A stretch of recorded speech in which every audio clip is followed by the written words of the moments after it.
Hello dear students. So today we are going to take up topic prejudice from your chapter number 6, and this video is for class 12th.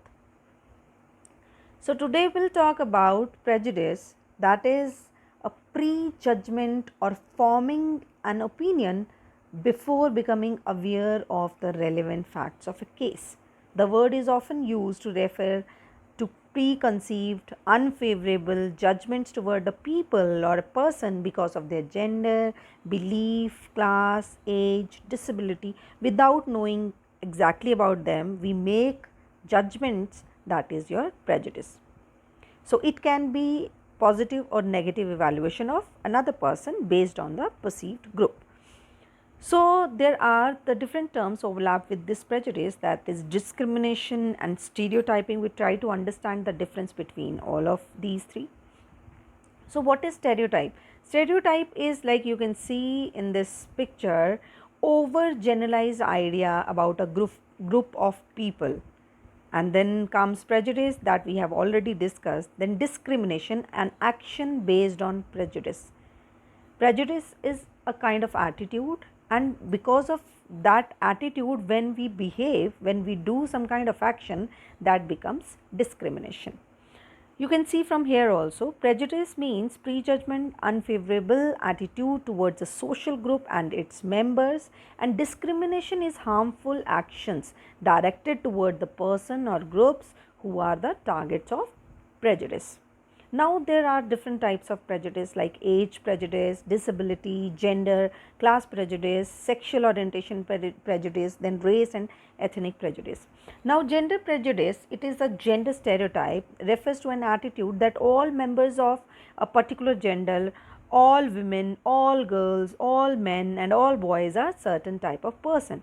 From this stereotype emerges sexism also, that belief that members of one gender are inferior to another. For example, you can see in this example that you suck at math. Girls, when one girl is doing something wrong in math, so they are generalizing that girls suck at math, they are not doing well. So it hurts women, and also it happens with the men. Okay, now we'll talk about ethnic and racial prejudice. Ethnic prejudice is the holding of negative opinions, belief, attitude about a people for simple reason that they belong to a specific ethnic group. And the racial prejudice can be defined by either making an adverse judgment or opinion on the race, or having an irrational hatred or suspicion based on race or religious groups stereotypes.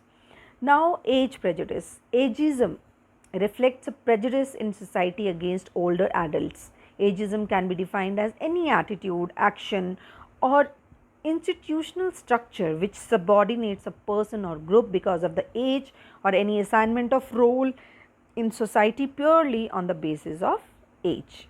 Now come the class prejudice. Classism is a belief or attitude that those of a certain economic class are inferior to another class. So there are the different categories in this also. Now we'll talk about disability prejudice. Ableism refers to the belief that those with physical and mental disabilities or handicaps are inferior to able-bodied people, and this is also prejudice without knowing them, without knowing their ability. So discrimination against the disabled is born of this belief, and beliefs limiting the right of disabled individuals to basic things that able-bodied people take for granted, such as adequate housing, health care, employment and education. Now again, so discrimination is prejudice is your negative attitude, and discrimination is the negative behavior. So there are the different roots of prejudice. It can be from the social sources, it can be from the emotional sources, and it can be from the cognitive resources. So there are the different sources we have discussed here. First is unequal status. For masters view slaves as lazy, irresponsible, lacking ambition, as having those traits that justify slavery. And once these inequalities exist, prejudice helps justify the economic and the social superiority of those who have wealth and power without knowing them. Then self-fulfilling prophecy. I will share it with the example that a child he will say, why should I even study when I know I will fail? Because people keep on saying you are not doing good, तुम अच्छा नहीं कर रहे, तुम fail हो जाओगे. But the child can do good. But क्योंकि लोग कह रहे हैं तुम अच्छा नहीं करोगे, फेल हो जाओगे, तो वो प्रूव करता है कि हाँ मैं फेल हो जाऊँगा. He might not have failed, but because he believes he will, he stops studying and does fail, and thus making his prophecy true. So it is a negative belief predicts negative behavior. If a person thinks we are clever or stupid or whatever, they will treat us that way. And if we are treated as if we are clever, stupid or whatever, we will act and even become this way. The person has thus had their prophecy about us fulfilled, and this self-fulfilling prophecy is also called as Pygmalion effect. Now we'll talk about stereotype threat. It is self-confirming apprehension that one will be evaluated based on a negative stereotype. For example, like we have given example in the previous slides also, that girls are bad at math and the boys are not creative. We generalized, we stereotype things that girls are not good in maths and boys they are not creative. The girls they like pink color and the boys they like blue color. So this is the stereotypical thought and the threat. Because of that, prejudice arised. So now the next is the social identity. So self-concept, our senses of who we are, contains not just personal identity but also social identity. Now here comes the social identity theory also, where we categorize, we identify and we compare whatever social identity strong group we are having. So in this, there comes the in-group biasness. Individual who have strong sense of social identity have a very positive attitude towards their own group and boost their attitude by holding negative attitudes towards the other group. So this is the self identity as a source of prejudice. Now we'll talk about in-group biasness. In in-group biasness, the group definition of who you are, your race, your religion, your gender, academics. So there comes the us, the circle that includes us, that is in group, and excludes out group. You don't belong to my group, and whatever will be happening in my group, that is right.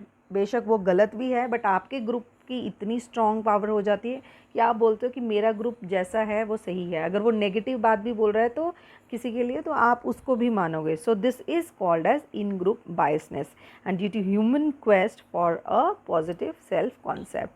So the next is the conformity. If prejudice is socially accepted, many people will follow the path of least resistance and conform to fashion. They will act not so much out of need to hate as out of a need to be liked and accepted. They'll do prejudice because they want to conform in some kind of member or in order to join some groups. So the next is scapegoating. Now the scapegoating is a phenomena by which the majority group places the blame on minority outgroup for its own social, economic or political problems. The minority is too weak and too small in number to defend itself against such accusation. So scapegoating is a group based way of expressing frustration, and it often results in negative attitudes or prejudice against the weaker group.